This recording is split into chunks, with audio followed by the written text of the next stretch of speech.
In today's video, I'm going to teach you how to add shadow to image in Adobe Express.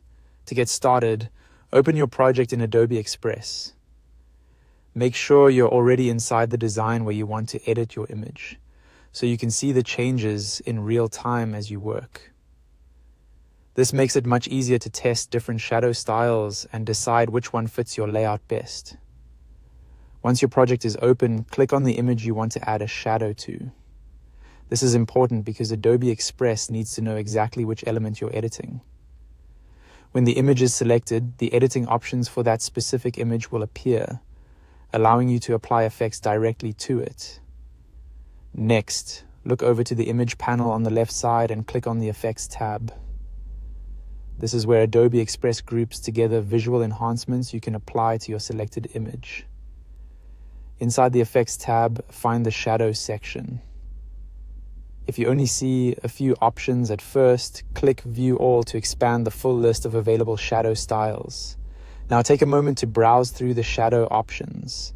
As you click on different presets, Adobe Express will automatically apply the selected shadow to your image, so you can instantly preview how it looks.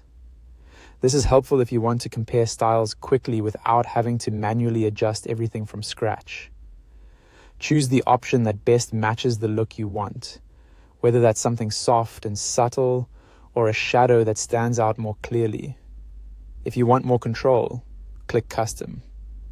This opens the Custom Shadow Settings panel, where you can fine-tune the effect.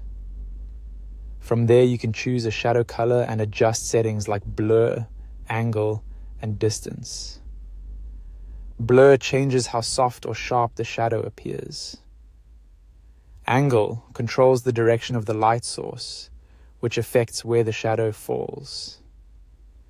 Distance determines how far the shadow sits from the image itself. Small adjustments here can make a big difference, so it's a good idea to tweak each setting gradually until the effect looks natural and balanced. As you adjust the shadow, keep an eye on how it works with the rest of your design. A clean, well-placed shadow can help your image stand out and add depth without making the composition feel too heavy. And that's it. That's how to add a shadow to an image in Adobe Express.